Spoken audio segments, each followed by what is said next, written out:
नमस्कार, आप देख रहे हैं क्लीन न्यूज यूपी और मैं हूं आपके साथ नेहा। वक्त हो चला है यूपी की खास खबरों का। सभी खबरों से अपडेटेड रहने के लिए वीडियो को अंत तक जरूर देखें। सीएम योगी ने अफसरों को वैक्सीनेशन की रफ्तार तेज करने के निर्देश दिए। 24 दिनों में 4 करोड़ डोज देने का रखा लक्ष्य। उत्तर प्रदेश के मुख्यमंत्री योगी के निर्देशन में प्रदेश के भीतर वैक्सीनेशन की रफ्तार तेज की जा रही है। इसी बीच सामने आए कोरोना के नए वेरिएंट को लेकर यूपी सरकार पूरी तरह सख्त हो गई है। इसी के चलते बुधवार को यूपी के सीएम योगी आदित्यनाथ ने स्वास्थ्य विभाग के अफसरों के साथ बैठक की। उन्होंने कोविड वैक्सीनेशन को और तेज करने के प्रभावी प्रयास किए जाने के निर्देश दिए। कृषि और किसानों की आय को बढ़ावा देगी सरकार। जानिए क्या है इसकी योजना। किसानों को प्रोत्साहित करने और कृषि को बढ़ावा देने के लिए सरकार अलग अलग हथकंडे अपनाती रहती है। कुछ ऐसा ही योगी सरकार ने भी कर दिखाया है। हमारे लिए अफसोस की बात है कि हम आज भी कृषि से खुद को जोड़ने में कतराते हैं। भले ही हमारे पास कितनी भी जमीनें क्यों ना हो, लेकिन फिर भी रोजी रोटी के लिए हम अन्य काम करना पसंद करते हैं। यही वजह है कि कृषि क्षेत्र आज भी इतना पीछे रह गया है। एक तरफ जहां हम चांद पर पूरी तरह खुद को ले जाने का प्रयास कर रहे हैं, वहीं आज भी बहुत कुछ ऐसा है जिससे किसान परेशान है।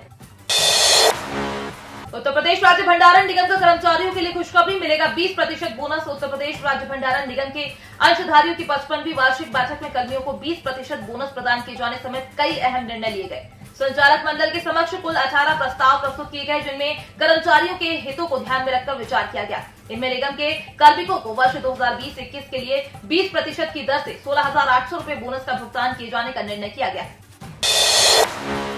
आर्थिक विकास योजना के तहत 4.4 करोड़ से बनेगी 39 सड़कें। हापुड़ जिले में त्वरित आर्थिक विकास योजना के तहत 4.40 करोड़ रुपए से 39 सीसी रोड बनाई जाएंगी। शासन से जिले के विकास कार्यों की गति देने के लिए बजट स्वीकृत किया है। इसमें हापुड़ विधानसभा क्षेत्र में 19 और गढ़ विधानसभा क्षेत्र में 20 निर्माण कार्य करवाए जाएंगे। इसके लिए प्रथम किस्त के तौर पर 2.22 करोड़ की धनराशि अवमुक्त कर दी गई है। कानपुर आईआईटी के प्रोफेसर का दावा है, भारत में कोरोना की तीसरी लहर कम होगी भयावह। घबराने की जरूरत नहीं। भारत में कोरोना के ओमिक्रॉन वेरिएंट के मामले बढ़ रहे हैं। ऐसे में आईआईटी कानपुर के प्रोफेसर मणिंद्र अग्रवाल ने दावा करते हुए बताया है कि कोरोना की तीसरी लहर कम भयावह होगी। प्रोफेसर मणिंद्र ने बताया है कि बुधवार शाम तक मिले आंकड़ों के अनुसार ऐसा लग रहा है कि ये भारत में बढ़ेगा, लेकिन इसका झटका दूसरी लहर से कम होगा। इसमें किसी को घबराने की जरूरत नहीं है। पहाड़ों पर बर्फबारी से वाराणसी में ठंड बढ़ने के संकेत। आज सुबह वाराणसी में हल्की धूप खिली हुई है, वहीं ठंड बुधवार के मुकाबले थोड़ी सी कम है। पश्चिम की ओर से आ रही ठंडी हवा 6 किलोमीटर प्रति घंटे की स्पीड से बह रही है। वाराणसी के तापमान में आज बुधवार के मुकाबले 1 डिग्री सेल्सियस की गिरावट दर्ज की गई है। आज सुबह 6 बजे तक ये 15 डिग्री सेल्सियस पर आ गया है। वहीं बीती रात न्यूनतम तापमान 11 डिग्री सेल्सियस तक गया। इसके अलावा कल दिन में अधिकतम तापमान सामान्य से 1 डिग्री सेल्सियस से अधिक 27 डिग्री सेल्सियस दर्ज हुआ। मौसम विज्ञान विभाग के अनुमानों के अनुसार वाराणसी में कुछ दिन तक ठंड इसी तरह पड़ेगी। वहीं 4 दिन बाद मौसम में बदलाव देखने को मिल सकता है। यूपी टीईटी 2021 का एडमिट कार्ड फिर से हो सकता है जारी। परीक्षा केंद्र में बदलाव की संभावना, जाने डिटेल। यूपी टीईटी 2021 के लिए जल्द नई परीक्षा और एडमिट कार्ड का डेट जारी किया गया है। उम्मीदवार जो इस परीक्षा के लिए आवेदन किए हैं वे यूपी टीईटी के आधिकारिक वेबसाइट updeled.gov.in पर जाकर अपना एडमिट कार्ड डाउनलोड कर सकते हैं। साथ ही मीडिया रिपोर्ट्स के अनुसार उम्मीदवारों को पुराने एडमिट कार्ड की जगह नए एडमिट कार्ड डाउनलोड करने होंगे, अन्यथा उन्हें परीक्षा केंद्र पर प्रवेश नहीं करने दिया जाएगा। साथ ही परीक्षा केंद्रों में भी बदलाव होने की संभावना है। बरेली में ओमिक्रॉन अलर्ट। विदेश से आने वालों पर अब आरआरटी की नजर। जानिए 7 दिनों में विदेशों से लौटे कितने लोग। कोरोना संक्रमण के ओमिक्रॉन वेरिएंट का असर दुनिया के अन्य देशों के साथ ही भारत में भी दिखने लगा है। ऐसे में शासन के निर्देश पर जिले में भी स्वास्थ्य विभाग ने कोरोना संक्रमण के इस खतरनाक स्वरूप से बचने की तैयारियां कर ली हैं। 1 से 7 दिसंबर तक विदेश से बरेली में 200 लोग पहुंचे हैं। इनमें से 21 लोग ऐसे देशों से आए हैं जहां पर ओमिक्रॉन का खतरा तेजी से फैल रहा है। ऐसे में इन सभी लोगों की निगरानी के लिए रैपिड रेस्पॉन्स टीम का गठन किया गया है। वाराणसी आ रहे पीएम मोदी काशीवासियों को देंगे 1500 करोड़ की सौगात। रविदास मंदिर का लंगर हॉल श्रद्धालुओं को करेंगे समर्पित। काशी विश्वनाथ धाम के लोकार्पण के बाद प्रधानमंत्री नरेंद्र मोदी एक बार फिर 23 दिसंबर को काशी आएंगे। इस दौरे में वो काशी वासियों को 1500 करोड़ रुपए की सौगात देंगे। इसमें सीर गोवर्धनपुर में संत रविदास मंदिर में बने लंगर हॉल को भी श्रद्धालुओं को समर्पित करेंगे। इसके अलावा 6 वार्डों में होने वाले कार्यों के साथ ही लहरतारा से मोहनसराय तक 4 लेन सड़क का भी शिलान्यास करेंगे। क्या सीडीएस विपिन रावत के हेलीकॉप्टर के साथ हुई साजिश। रक्षा मंत्री राजनाथ सिंह ने कही ये बात। रक्षा मंत्री राजनाथ सिंह संसद से निकल गए हैं। जनरल विपिन रावत के हेलीकॉप्टर हादसे में किसी तरह की साजिश को लेकर पूछे गए सवाल पर उन्होंने कहा कि मामले की जांच की जा रही है और जांच पूरी होने के बाद ही किसी तरह के नतीजे पर पहुंच सकते हैं। आपको बता दें कि राजनाथ सिंह ने इससे पहले संसद में जानकारी देते हुए बताया था कि भारतीय वायुसेना ने सैन्य हेलीकॉप्टर दुर्घटना की 3 स्तरीय जांच के आदेश दिए हैं। जांच का नेतृत्व एयर मार्शल मानवेंद्र सिंह कर रहे हैं। कल ही जांच टीम वेलिंगटन पहुंच गई है और जांच शुरू कर दी गई है। लोकसभा में राजनाथ सिंह का पूरा बयान। सुलूर एयरवेज के एयर ट्रैफिक कंट्रोल ने लगभग 12:08 पर हेलीकॉप्टर से अपना कांटेक्ट खो दिया। बाद में कुनूर के पास जंगल में कुछ स्थानीय लोगों ने आग लगी हुई देखी। जब वे भागकर उस स्थान पर पहुंचे तो उन्होंने मिलिट्री हेलीकॉप्टर के अवशेष को आग की लपटों से घिरा हुआ देखा। स्थानीय प्रशासन से एक बचाव दल उस जगह पर पहुंच गया। उन्होंने क्रैश साइट से सर्वाइवर्स को रिकवर करने का भी प्रयास किया। उस अवशेष से जितने भी लोगों को निकाला जा सका उन सबको यथाशीघ्र वेलिंगटन के मिलिट्री हॉस्पिटल पहुंचाया गया। प्राप्त जानकारी के अनुसार उस हेलीकॉप्टर में सवार कुल 14 लोगों में से 13 लोगों की मृत्यु हो गई।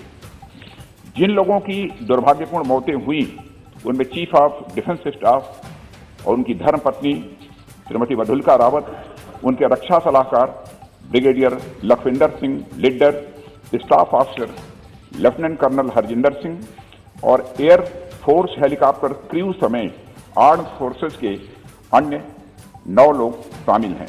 उनके नाम हैं wing commander Prithvi Singh Chauhan, squadron leader Kuldeep Singh, junior warrant officer Rana Pratap Das, junior warrant officer Arakkal Pradeep, Harvinder Satpal Rai, Naik Gurusewak Singh, Naik Jitendra Kumar, lance Naik Vivek Kumar, lance Naik B Sai Teja. सभी पार्थिव शरीर को आज शाम तक इंडियन एयरफोर्स प्लेन से दिल्ली लाया जाएगा।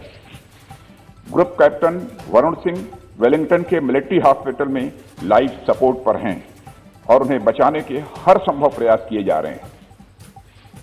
अध्यक्ष महोदय, air chief marshal Shri VR Chaudhary को घटनास्थल पर दुर्घटना की सूचना प्राप्त होने पर कल ही भेज दिया गया है। उन्होंने घटनास्थल एवं वेलिंगटन हॉस्पिटल जाकर स्थिति का जायजा लिया। इस दुर्घटना के संबंध में इंडियन एयरफोर्स द्वारा एयर मार्शल मानवेंद्र सिंह की अध्यक्षता में एक ट्राई सर्विस इंक्वायरी के भी आदेश दे दिए गए हैं। इंक्वायरी टीम के ऑफिसर्स ने कल ही वेलिंगटन पहुंचकर अपना कार्य भी प्रारंभ कर दिया है। चीफ ऑफ डिफेंस स्टाफ का अंतिम संस्कार फुल मिलिट्री ऑनर्स के साथ किया जाएगा और अन्य सभी मिलिट्री पर्सनल का अंतिम संस्कार भी एप्रोप्रिएट मिलिट्री ऑनर के साथ किया जाएगा। अध्यक्ष महोदय, अंत में मैं देश की ओर से सभी दिवंगत लोगों को हार्दिक श्रद्धांजलि अर्पित करता हूं और उनके परिवारजनों के प्रति अपनी संवेदना भी व्यक्त करता हूं। माननीय सदस्यगण, मैं अपनी ओर से तथा पूरे सदन की ओर से भारत के प्रथम chief of defence staff general Vipin Rawat ji तथा उनकी पत्नी श्री मधुलिका रावत की हेलीकॉप्टर दुर्घटना में दुखद मृत्यु पर शोक व्यक्त करता हूं। देश के पहले चीफ ऑफ डिफेंस स्टाफ के रूप में जनरल विपिन रावत ने हमारे देश की प्रतिरक्षा व्यवस्था में मूलभूत परिवर्तन लाने में अपना अमूल्य योगदान दिया था। उन्हें राष्ट्र के प्रति तथा अपने सैनिकों के प्रति समर्पण एवं प्रतिबद्धता के लिए सदैव याद रखा जाएगा। दिवंगत पुण्य आत्मा को हमारी विनम्र श्रद्धांजलि।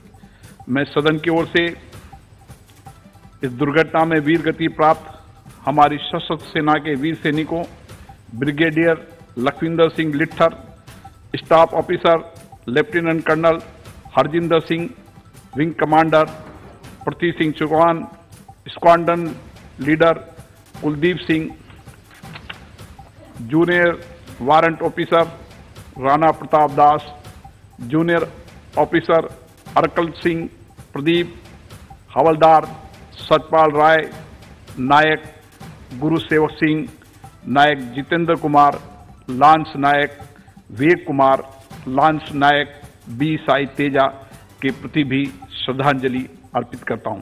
सभा इस दुर्घटना में गंभीर रूप से घायल ग्रुप कैप्टन वरुण सिंह के शीघ्र स्वस्थ होने की कामना करती है।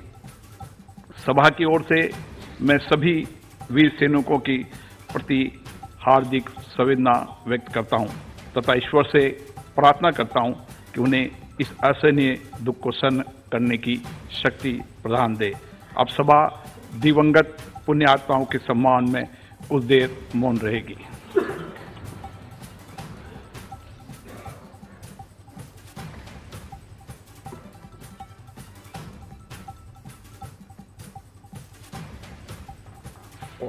तो ये थी दिन भर की 10 बड़ी और अहम खबरें। डेली ऐसे ही अपडेट रहने के लिए क्लीन न्यूज यूपी को सब्सक्राइब करना बिल्कुल ना भूले। साथ ही आप न्यूज को कहां से देख रहे हैं हमें कमेंट में जरूर बताएं और वीडियो को लाइक भी करें।